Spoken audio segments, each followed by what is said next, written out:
Oh, wait, what? This means I couldn't help but let out a surprised murmur. I was in a state of confusion, not fully grasping the situation, but then it dawned on me this was my ticket to freedom. The more I thought about it, the happier I felt. My life was about to begin anew. It turns out I was the type whose efforts pay off later in life. I'm Emily, a 38-year-old housewife. My husband Robert is 3 years older than me and works in an office. We met when Robert visited my workplace on business. Robert and I shared the same last name. It was a surprise, especially since it wasn't a common last name, but rather an unusual one. This surprise sparked our initial communications. One day, we discovered that we hailed from the same hometown. I had moved to the city for college, so this shared background brought us even closer. Talking to him every day became the highlight of my day. Eventually, Robert asked me out to dinner, and that's when our relationship really took off. After several dates, Robert confessed his feelings and we started dating. Both of us had a strong desire to marry, so it didn't take long for marriage to become a realistic prospect. We got married after 6 months of dating. We didn't have a wedding ceremony though. At the time of our marriage, my dad fell ill. The mood wasn't right for a celebration, so we decided to skip it.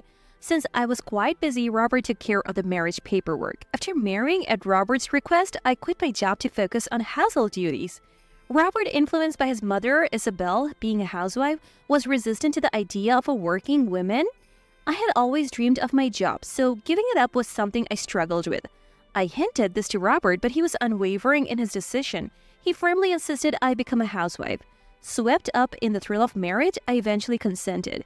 Despite my boss's sarcastic remarks about how unusual it was these days, I resigned.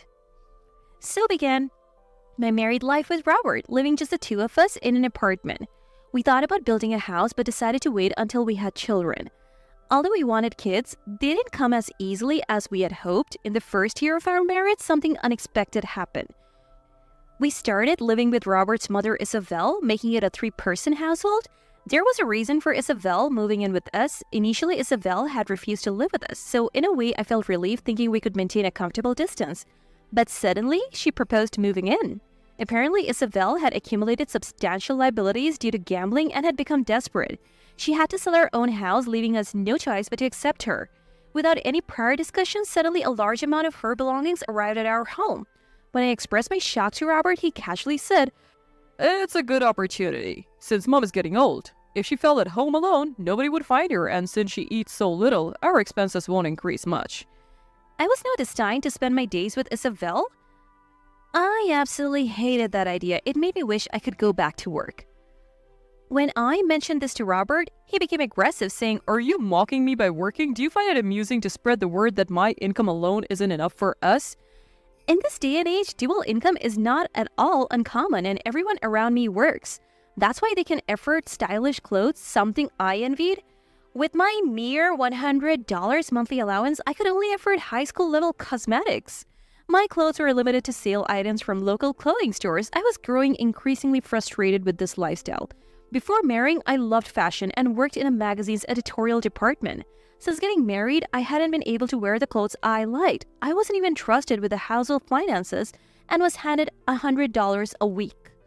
That was all I had to manage, our living expenses, including food. Honestly, $100 a week was tough for living expenses.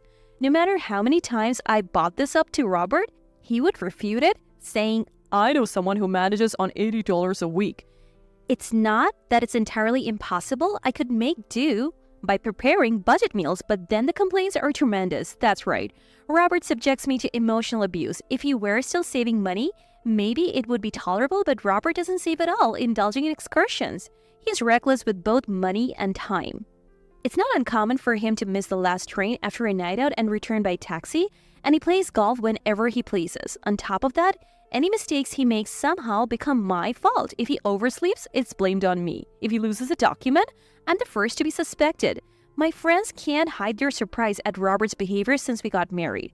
His personality seems like that of a different person. I feel like a hired housekeeper in my own home. And with Isabel's arrival, I feel even less alive. However, Isabel had nowhere else to live. She moved into the room we had kept open for future children. From that day, my hellish days began. Firstly, Isabel wakes me up early in the morning. She wakes up at 4 a.m. every day and tells me to wake up even earlier. In the cold winter, it's expected that a housewife wakes up before everyone else to warm up the house. For some reason, it's seen as natural for a housewife to sacrifice herself for the family despite not having chosen this housewife life for myself. This mindset is imposed on me. Then Robert and I drink almost every night, discussing how I am an incompetent wife.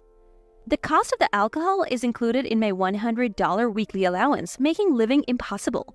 Talking to Robert about this gets me nowhere, so I end up using my savings from before I was married. It's becoming increasingly depressing. Even when I consult my mom, she says, "You have to accept it for now. Bad things will return to those who do evil. Just live each day honestly, believing that. If worst comes to worst, you can always divorce and he'll be a stranger. I won't be around forever either." When I listen earnestly, she continues, "Don't worry, Emily. You're the type whose efforts will pay off later. You have always ended up lucky in the end since you were a child." I have always trusted my mom's words since childhood. Whenever I go to her with problems, she never gives me the answers I want. But somehow, she always manages to convince me. Being an only child, I worry about my mom who lives far away. And since my dad hasn't fully recovered from his illness, I can be at ease. However, I like the freedom to visit my parents' home easily. When people hear all this, they wonder why I don't just get a divorce. I would probably think the same if I heard it from a friend, but there's a reason for it. It's Robert's duality. In front of Isabel, Robert acts like a tough, henpecked husband. He even gives me orders and, as I mentioned before, subjects me to emotional abuse. But when it's just the two of us, he's different. He tries to listen to my opinions and cries when I say I'm at my limit with this lifestyle. He always says, "You're the only one I can show my weak and lousy side to. If I didn't have you, I might as well end my life." Robert has an unstable side, so I can't take these words lightly. In the end, things always remain ambiguous and our fights fizzle out. But I have nothing but dissatisfaction with this life. I can't imagine ever getting used to a life where I'm tormented by Isabel all day. Moreover, we live in an apartment that's not particularly spacious. It's a 2 living drawing kitchen where I've been living since my single days. I can't avoid seeing them constantly. Amidst all this, a major incident occurred. My banking card went missing. I was sure it was there just the day before, and there were no signs of my room being ransacked. At first, I thought it was my mistake and searched desperately. But the place where I keep my important things is always the same, so it was strange. Then something suspicious happened. Isabel suddenly bought an expensive bag. Frankly, there's no way she could afford such a thing. She usually gambles away her pension as soon as she gets it. I suspected Isabel. But it was hard to confront her directly, so I consulted Robert. "I think the money for Isabel's bag might be from my account," I said. Robert looked at me as if I were foolish and became aggressive. "Are you saying there's a thief in the family? Are you trying to blame Mom so you can extort more money from me? Cut it out." I was astounded.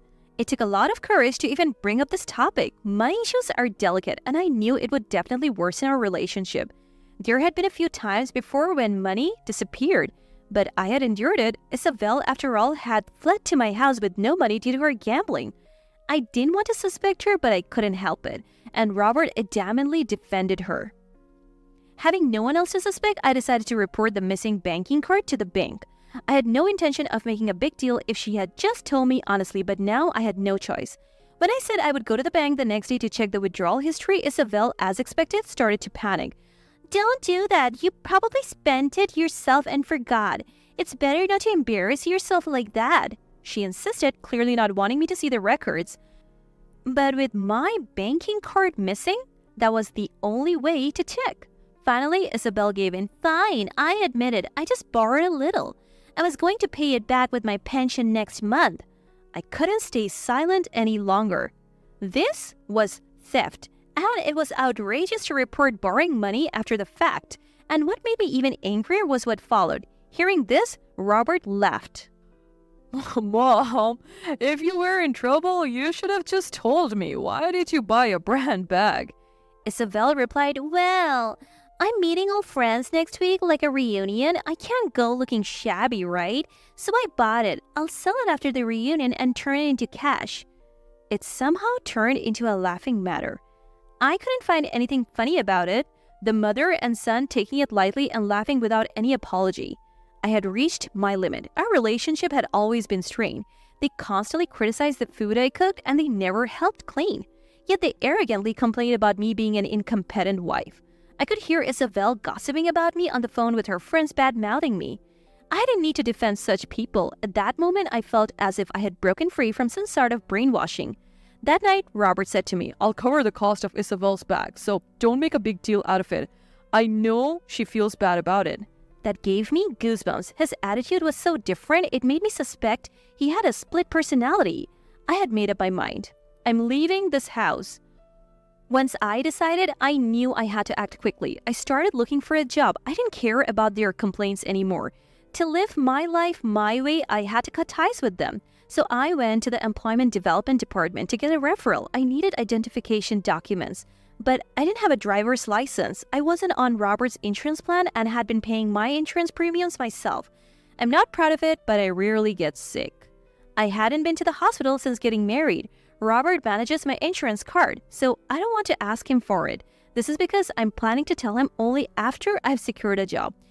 So I went to get my residence registration. Looking at the residence registration, I was shocked. Wait, what? This means my voice escaped me unintentionally. For some reason, I was still listed as unmarried. The address was correct, our current apartment, but it was originally my apartment. So there was no need for an address change. Confused by the situation, I couldn't quite understand what was happening. I impulsively asked the municipal office staff, "Does this mean I'm not married?" The staff responded with a troubled expression. Understandably so, they had probably never been asked such a strange question before. But once it was confirmed, the situation changed completely. I could be free. I looked over the document again and again, feeling happy. Could such an unbelievable miracle really happen? My life was about to begin, a new start for my life. I returned home from the municipal office feeling light-footed and quickly arriving home. As soon as I got home, Isabel demanded, "I'm hungry. Make dinner quickly." I no longer needed to do that. In fact, I never needed to. But if I left now, Isabel's lack of understanding would just be annoying. So I decided to wait until Robert came home. I served Isabel some reheated convenience food which she ate while complaining. Everything about them felt repulsive now that I realized they were strangers. That night, I told them I had something to discuss and asked for their time. Robert said to me, "Like you, Emily, I'm tired from work. Can this wait for a day off? Don't make me fit into your idle schedule." He spoke with an air of annoyance. Isabel joined in. "Exactly.